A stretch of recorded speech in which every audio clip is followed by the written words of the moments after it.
Assalamualaikum warahmatullahi wabarakatuh.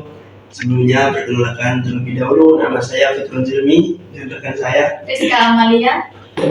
Teman-teman semuanya, hari ini kita akan menanggapi sebuah fenomena yang semakin sering terjadi, ujaran kebencian yang dibungkus atas nama agama.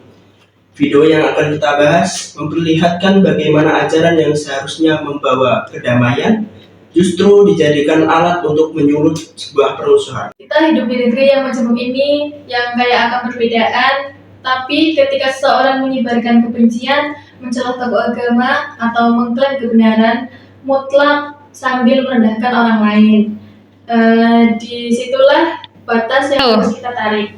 Mari kita menyaksikan video ujaran kebencian dan moderasi beragama berikut ini.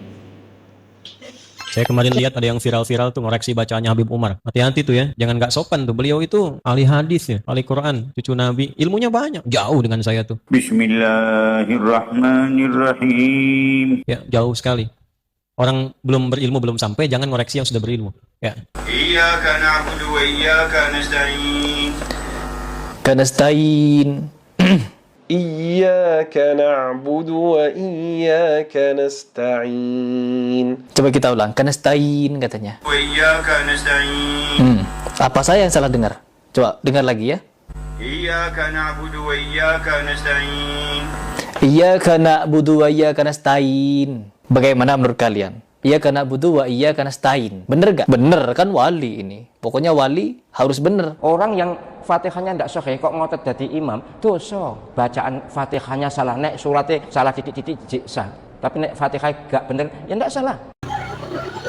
Ujaran kebencian seperti yang diduga dilakukan oleh Eric Pras terhadap bacaan Habib Umar adalah tindakan yang sangat berbahaya dalam konteks kehidupan sosial dan keagamaan di Indonesia. Ketika seseorang menyerang ajaran atau tokoh agama dengan nada kebencian, itu bukan hanya menyentuh perasaan individu atau kelompok tertentu, tapi juga bisa mengguncang harmoni sosial secara luas. Ini juga termasuk pelanggaran terhadap etika dan toleransi beragama. Habib Umar bin Hafiz sendiri adalah seorang ulama besar yang dihormati di dunia Islam karena dakwahnya yang penuh cinta, kelembutan, dan persatuan umat. Mengomentari bacaan atau ajaran beliau dengan ujaran kebencian menunjukkan kurangnya penghormatan terhadap nilai-nilai kebinekaan dan keberagaman yang dijunjung tinggi di negara ini.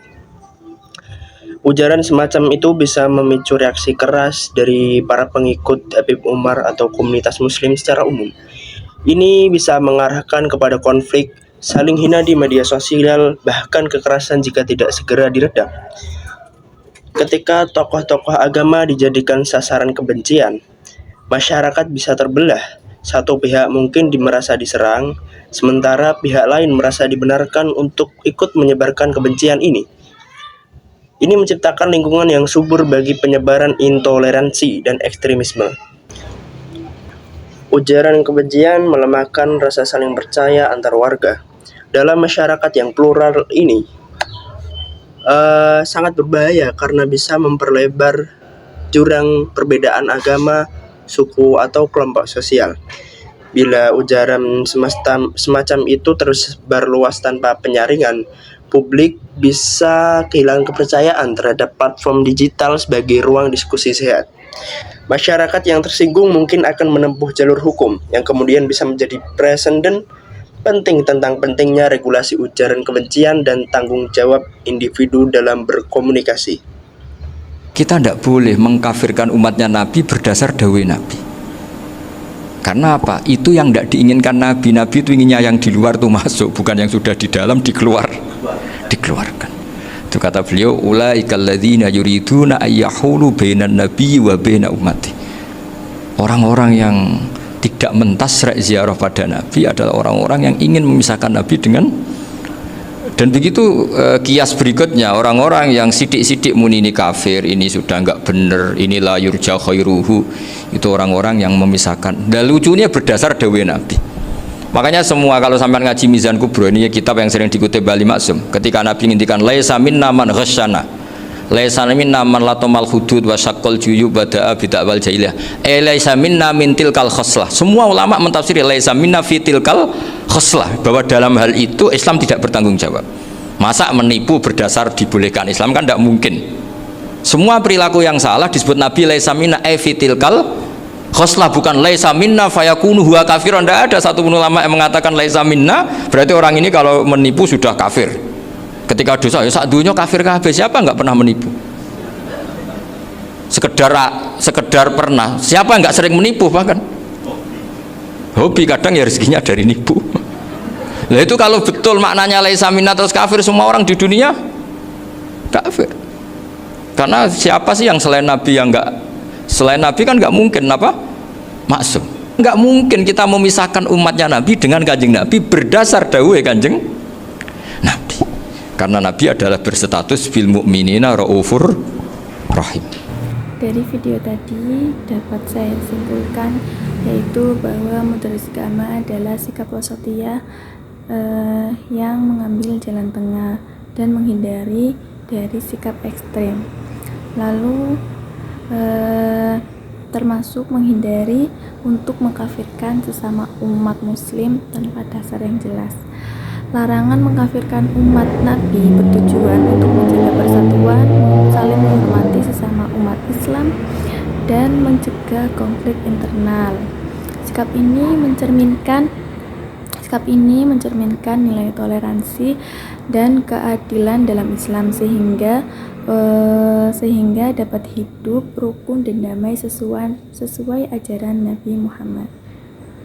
Dalam hadis yang dirawayatkan oleh Bukhari, Rasulullah SAW bersabda, bila seseorang mengkafirkan sesama kaum muslim, maka pasti seseorang dari keduanya mendapatkan kekafiran itu. Lah, ini tuh menunjukkan bahwa mengkafirkan tanpa bukti yang jelas itu merupakan perbuatan yang sangat berbahaya dan juga dilarang keras. Ujaran kebencian bukanlah jalan kebenaran. Rasulullah SAW tidak pernah berdakwah dengan cercaan, tapi dengan kasih sayang dan akhlak mulia.